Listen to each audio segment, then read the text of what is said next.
इस वक्त हमारे साथ बेहद खास मेहमान जुड़ चुके हैं। मैं लौट इनकी डिबेट में, ठीक है, मैं फौरन लौट रही हूँ आपके पास। हमारे साथ इस वक्त हिमाचल प्रदेश के पूर्व मुख्यमंत्री जयराम ठाकुर जी जुड़ चुके हैं। आपका बहुत बहुत स्वागत है जयराम जी आज तक पर। मेरा सीधा सा सवाल है, अगर विक्रमादित्य जी की ओर से यूपी मॉडल को लागू करने की बात कही गई, हालांकि बाद में उन्होंने यू टर्न ले लिया और कहा कि उत्तर प्रदेश से इसका कोई लेना देना नहीं है, इस पर सियासत क्यों शुरू हो गई है? देखिए, मुझे लगता है कि सहजता से उनसे बात जो निकल गई है उसमें हकीकत भी है। यूपी का मॉडल उस दृष्टि से अच्छा है जो वेंडर पॉलिसी को जिनने प्रभावी ढंग से लागू किया है। अगर उस तरह से उन्हें लागू करने की बात हिमाचल प्रदेश में सोची है तो उसमें उत्तर प्रदेश का जिक्र उनकी बात में आ गया, उसको बुरा नहीं मानना चाहिए। अच्छी चीज कहीं से भी ली जा सकती है, लेकिन इतना मैं जरूर कहना चाहता हूं कि फ्रेम फ्रीज हो रहा है किसी की वजह से। हाँ बोलिए बोलिए। जिक्र करिए ना, उत्तर प्रदेश का जिक्र करिए। जी जी। और उसके बाद मैं देख रहा हूं कि मंत्री की बातचीत में भी थोड़ा उसका प्रभाव दिखा है। हाँ, नहीं इतना ज्यादा बवाल क्यों? उन्होंने ट्वीट भी किया, हम वो ट्वीट भी दिखा सकते हैं जिसमें नीचे जय श्री राम भी लिखा हुआ था। खबर आई कि बाद में आला कमान ने उनको तलब कर लिया है, फिर राजीव शुक्ला जी की ओर से भी अपनी बातें कही गई। जो इस तरह की पॉलिटिक्स चल रही है, क्या आपको लग रहा है कि चूंकि उत्तर प्रदेश में बीजेपी का शासन है, वहां पर योगी मॉडल लागू किया गया था जिसको लेकर बहुत ज्यादा सवाल भी खड़े हुए थे, ये कहा जा रहा था दरअसल हिंदू मुसलमान वहां पर बीजेपी करना चाहती है, तो क्या उसी की तर्ज पर हिमाचल प्रदेश की सरकार आगे बढ़ी है? जयराम ठाकुर जी, आप ये बोलना चाहते हैं? नहीं, मुझे लगता है कि उत्तर प्रदेश का जिक्र उन्होंने किया तो उसको कांग्रेस पार्टी के ऊपर के बड़े नेताओं को बुरा नहीं मानना चाहिए। अगर अच्छी बात उत्तर प्रदेश में भी हुई है और आज की तारीख में हिमाचल प्रदेश में भी ये लोगों की ओर से मांग आ रही है कि ये सब होना चाहिए, ये करना चाहिए, और इस सारी चीज के लिए जो जरूरत लगती है तो वो मंत्री जी ने अपनी बात में कही है। अगर बात कही तो बुरा नहीं है उसमें कुछ भी। आपको क्या लगता है कि क्या इसको लेकर कांग्रेस पार्टी की सरकार वहां पर बैकफुट पर भी जा सकती है? हालांकि 7 सदस्यीय कमेटी तो बना दी गई है, लेकिन अब ऐसा लग रहा है विक्रमादित्य के बयान के बाद जब इतना बवाल मचा तो फूंक फूंक कर कांग्रेस पार्टी कदम आगे बढ़ा रही है और बड़े नेताओं की ओर से सफाई सामने रखी जा रही है। जयराम ठाकुर जी, देखिए चित्रा जी, इसमें बड़ी दिलचस्प बात है कि विधानसभा का सत्र चला था। सत्र में इनके एक वरिष्ठ मंत्री, एक मंत्री जो विधानसभा के अंदर बोलते हैं कि ये इलीगल कंस्ट्रक्शन है, अनऑथराइज कंस्ट्रक्शन है, इसको डिमोलिश करना चाहिए।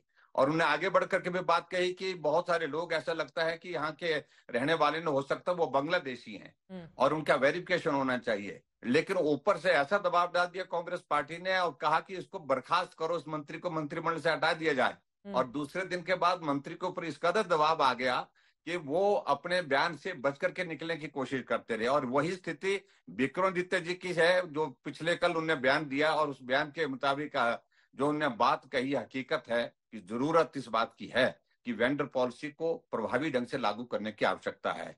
और क्या गुनाह है उसमें?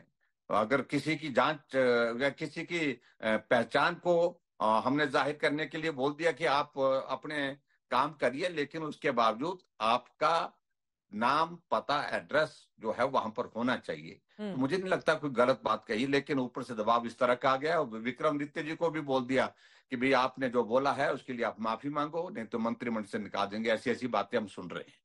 तो ये कांग्रेस पार्टी का एक अलग तरह का सोच का एक परिदृश्य है। उन्हें वोट चाहिए, सिर्फ वोट चाहिए और वोट। जयराम ठाकुर जी, लेकिन उत्तर प्रदेश में खाने की शुद्धता का मामला था जिसके बाद इस तरह का फैसला किया गया, लेकिन हिमाचल प्रदेश में मामला अलग है। वहां पर बाहरी बनाम स्थानीय लोगों को लेकर हाल के दिनों में हमने बहुत ज्यादा विवाद देखे हैं। आपको लगता है कि इस फैसले को कांग्रेस की सरकार लागू कर लेगी और इसके लिए वो प्रतिबद्ध दिखाई दे रही है हिमाचल प्रदेश में? देखिए, मुझे तो इसमें ईमानदारी बहुत ज्यादा लगती नहीं है। इसलिए नहीं लगती है क्योंकि जब मुख्यमंत्री जी सरकार बनने के बाद बयान देते हैं तो उनने जो अपनी भाषा जिस प्रकार से इस्तेमाल की थी कि मैं 97% हिंदुओं के प्रदेश में हिंदूवादी पार्टी को हरा करके आया, वो एक उनकी मानसिकता को प्रदर्शित करता है कि वो सोचते क्या हैं और बोलना क्या चाहते हैं। तो इस सारी चीज के मुताबिक मुझे नहीं लग रहा है कि ऐसी स्थिति है। लेकिन फिर भी उसके बावजूद आज लोगों में इस बात को लेकर के बहुत बड़ा जो है एक नाराजगी है कि बाहर के लोग भले आए लेकिन अपनी पहचान बताएं। और लेकिन जयराम ये ठाकुर जी, चाहे अनिरुद्ध सिंह हो, विक्रमादित्य सिंह हो या कांग्रेस पार्टी के जैसे जितने भी तमाम नेता, वो जिस तरह के मुद्दों को उठा रहे हैं, ऐसा लग रहा है कि भारतीय जनता पार्टी का एक वक्त पर जो कोर इशू हुआ करता था उसको कब्जे में लेने की कोशिश में है कांग्रेस पार्टी। तो इससे सफलता और श्रेय तो कांग्रेस को ही मिलेगा ना, इस पे बीजेपी को इतना खुश होने की क्या जरूरत है जयराम ठाकुर जी? नहीं, हम खुश नहीं, हम किसी बात को लेकर खुश नहीं है। हम तो एक ही बात कर रहे हैं, जो हकीकत है उस हकीकत को समझिए और हकीकत के मुताबिक चलिए। सच्चाई जो है यही है, लोगों में आक्रोश है, रोष है, और उस बात को लेकर के आज देखिए शिमला जैसे जहां पर स्थान पर जहां बहुत बड़ी मात्रा में जो है लोगों ने प्रदर्शन किया, कोई नेता उसमें नहीं गया, कोई पार्टी का बैनर नहीं था, लेकिन अपने घर से निकले लोग। और इसका मतलब क्या है कि लोगों के बीच में आक्रोश है, लोगों में नाराजगी है, गुस्सा है, और वो गुस्से के चलते जो है कांग्रेस पार्टी के नेता दबाव में तो लग रहे हैं। लेकिन हम ये कहना चाह रहे हैं कि अगर दबाव में है तो काम भी उसके मुताबिक करिए, लेकिन ये सिर्फ ऐसा नहीं होना चाहिए कि अभी बात कह दी और सारे काम को टाल दिया। तो मुझे लगता कि आवश्यक नहीं होगा। आगे क्या होता हुआ देख रहे हैं इस मामले में आप? हम हिमाचल प्रदेश शांति प्रिय प्रदेश हैं और शांति से रहना चाहते हैं, शांति से रहते रहे। इस तरह की घटनाएं हिमाचल प्रदेश में आज से पहले कभी नहीं, और ये घटनाएं हुई है और ये सरकार की नाकामयाबी है। और अभी कांग्रेस पार्टी की सरकार में एक ओवैसीद्दीन की जो पार्टी है उनका एक नेता हिमाचल प्रदेश में आता है और उस मस्जिद में जाता है, वहां वीडियोग्राफी करता है, और वीडियोग्राफी करते करते वहां पर उसमें रिकॉर्ड करता है कि इस भवन से ज्यादा, इस बिल्डिंग से ज्यादा सामने वाली बिल्डिंग ऊंची है। अगर इसको तोड़ने की बात आई तो वो सामने वाली बिल्डिंग पहले टूटनी चाहिए। उन्हें मालूम नहीं है कि जो सामने वाली बिल्डिंग जिसका जिक्र कर रहे हैं वो उसकी प्रॉपर परमिशन है, प्रॉपर जो रूल्स के मुताबिक उसकी कंस्ट्रक्शन हुई है, वो अनऑथराइज्ड नहीं है। और जो हिमाचल प्रदेश में जो जिस स्ट्रक्चर की वो जो ओवैसी के पार्टी के जो जिला स्टेट के जो प्रेसिडेंट दिल्ली से यहाँ पर आए थे, जिसका वो जिक्र कर रहे हैं, वो अनऑथराइज्ड कंस्ट्रक्शन है, ये एस्टेब्लिश हो गया है। अनऑथराइज्ड कंस्ट्रक्शन के खिलाफ कानून के मुताबिक कार्रवाई होनी चाहिए, यही बात है। लेकिन ये जो 7 सदस्यीय कमेटी है इसमें बीजेपी को भी जगह दी गई है। भारतीय जनता पार्टी क्या सलाह दे रही है इस कमेटी के भीतर, क्या होना चाहिए? हम तो ये कहते हैं, हमारा तो साफ है, पहले हम एजेंडा देखना चाह रहे हैं कि वो सोचते क्या है, क्या करना चाहते हैं। लेकिन हम एक बात जरूर कहते हैं कि जो कांग्रेस पार्टी इस सारे मामले को हशप करने की कोशिश कर रहे हैं, दाएं बाएं करने की कोशिश कर रही है, इसकी गंभीरता को समझे और गंभीरता के साथ इसमें कार्रवाई करे, और इसको अनऑथराइज कंस्ट्रक्शन बाकी जगह जो हुई पड़ी है इंडिविजुअल्स की उसके साथ ना जोड़े, इसके साथ जन भावनाएं जुड़ी हैं और उसके मुताबिक इस पे कार्रवाई होनी चाहिए, ये हम जरूर मांग करें। जयराम ठाकुर जी, लेकिन एक और सवाल है, हाल के दिनों में हमने देखा है कांग्रेस पार्टी के कुछ नेता या मंत्री ऐसे फैसले ले रहे हैं जिसको लेकर बीजेपी बड़ी ज्यादा संतुष्ट या फिर खुश दिखाई दे रही है। ऐसा लग रहा है कि बहुत अच्छा काम हो रहा है। यहां पर मेरा सवाल है, आप भी मुख्यमंत्री हिमाचल प्रदेश के रहे, आप लोगों की ओर से ये फैसले नहीं लिए गए तो वहां पर आप लोगों की कमजोरी थी। अब कांग्रेस पार्टी के ही मंत्री इस बात को लेकर आगे बढ़ रहे हैं। नहीं नहीं नहीं, ऐसा नहीं, बिल्कुल एक बात मैं बड़े स्पष्ट कर रहा हूं कि एक तो हमारी सरकार के दौरान बहुत कानून व्यवस्था बहुत बेहतर रही, शांति से सारी व्यवस्थाएं चलती रही। दूसरी बात मैं कहूं कि जो वेंडर पॉलिसी की बात है, ये कांग्रेस की गवर्नमेंट के दौरान की बनी नहीं है, ये हमारी गवर्नमेंट, हमने शुरू कर दी था ये सारा वेरिफिकेशन और रजिस्ट्रेशन। जो बाहर से लोग आते हैं यहाँ काम करने के लिए, उनका वेरिफिकेशन हमने शुरू किया था, कांग्रेस ने आकर के इसको बंद कर दिया था। अब वो शुरू करने की बात कह रहे हैं, ऐसा नहीं है कि वो कुछ अलग कर रहे हैं। लेकिन इतना जरूर है, अभी हालात जिस प्रकार के बने हैं उस हालात के मुताबिक एक स्थिति ये बनी है, उनको अब लग रहा है कि अगर नहीं किया तो नुकसान होगा, बड़ा नुकसान होगा, ऐसा लग रहा है उनको।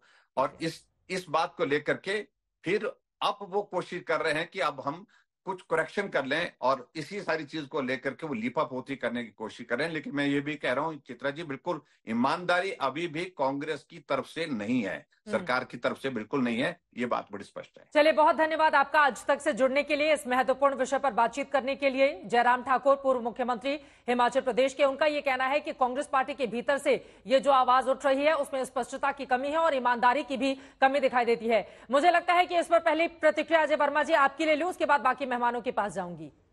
अब चूंकि बीजेपी का कहीं से जिक्र हो जाता है तो कांग्रेस पार्टी असहज हो जाती है, फिर नेताओं को बुला बुलाकर फटकार लगानी पड़ती है, क्या ये कारण है अजय वर्मा जी?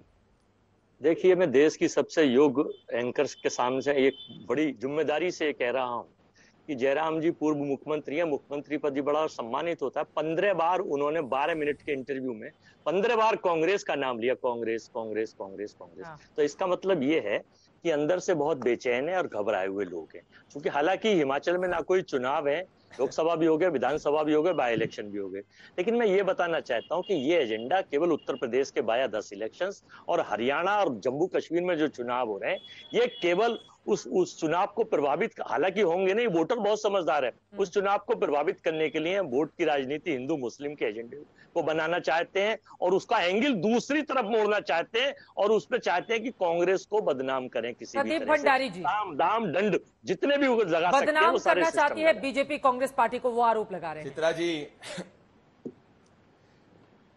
चित्रा जी जो हमेशा से ही बदनाम है, जिसको वोटर्स ने 2014, 19 और 24 में बदनाम रूप से ऑपोजिशन में बनाया, उसको हमको बदनाम करने की जरूरत नहीं है।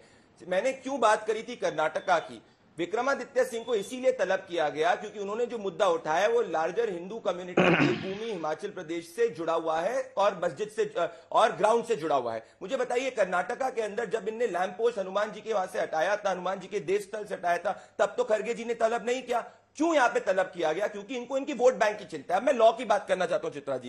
कानून का सेक्शन 56 जिसकी बात विशाल जी कह रहे थे, उसमें 1 लाख रुपए का जुर्माना है अगर कोई अपने नाम को कंसील करता है और अनहाइजीनिक फूड को करता है। हिमाचल प्रदेश की स्ट्रीट वेंडर एक्ट के अंदर अगर जो रैंक आप देखेंगे वो 14 नंबर पे आती है, उसका स्कोर 50 से नीचे है। तो इस संबंध के अंदर अभी हिमाचल प्रदेश के अंदर 20 सितंबर को एक और आपको खबर बताऊंगा जिसके अंदर 80 में से 40 आधार कार्ड स्ट्रीट वेंडर्स का एक ही नाम पे आए थे। तो सवाल ये उठता है कि अगर पारदर्शिता की बात करी जाए जो जमीन से मुद्दा है तो उसमें दिक्कत क्या है? भले उत्तर प्रदेश हो, कोई भी राज्य हो, जो पारदर्शिता की तरफ कानून को इंप्लीमेंट कर रहा है उसमें दिक्कत क्या है? ये पॉइंट नंबर 1 है। दिक्कत कांग्रेस पार्टी वोट बैंक के रूप से देख रही है। आप तो योग पत्रकार भी रहे पार्टी के व्यक्ति बात एंकर भी रहे हैं, भाजपा के प्रवक्ता मत बनिए, भाजपा के प्रवक्ता मत बनिए, भाजपा के प्रवक्ता चित्रा जी मैं इनको सुन रहा जी के पास भी जाना है, प्लीज उनकी बात पूरी हो जाए। चित्रा जी समाजवादी पार्टी के व्यक्ति बोल रहे थे।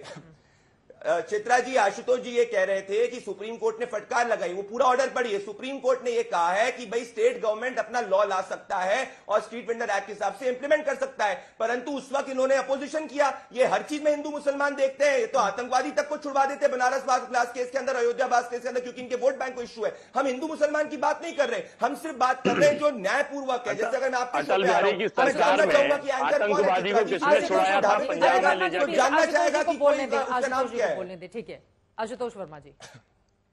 नहीं चित्रा, देखिए दो चीजें समझिए, ये हिमाचल प्रदेश की जो घटना है और जो उत्तर प्रदेश के आदेश है इसमें कोई समानता नहीं है। हिमाचल प्रदेश में सुक्खू सरकार या कांग्रेस की सरकार वही कर रही है जो जयराम ठाकुर जी की सरकार ने किया था। याद कीजिए 2020 में स्ट्रीट वेंडर सप्ताह प्रधानमंत्री जी ने हिमाचल प्रदेश में स्टार्ट किया था और हिमाचल प्रदेश में स्ट्रीट वेंडर्स की बड़ी समस्याएं हैं।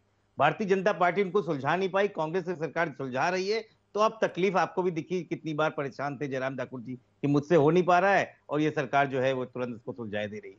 अब आते हैं उत्तर प्रदेश की। अरे भाई, उत्तर प्रदेश में अगर सुप्रीम कोर्ट को आपको फटकारा नहीं था तो आप किसने रोका था? एक मिनट, बीच मत बोलिए।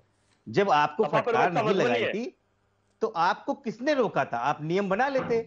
आपने कहा था कांवड़ यात्रा पे जाने वाले जितने भी स्ट्रीट वेंडर है वो अपना नाम आगे चिपकाएंगे। सुप्रीम कोर्ट ने कहा कि किसी भी देश के अधिनियम में कहीं भी नहीं लिखा है कि नाम आगे लगाएंगे। आप कंपनी का नाम लिखिए, आप वेजिटेरियन है नॉन वेजिटेरियन, तब तो ये हालत हो जाएगी चित्रा जी, हर एप्पल फोन के पीछे स्टीव जॉब्स लिखने लगेंगे और आप जो है आज तक की जगह आप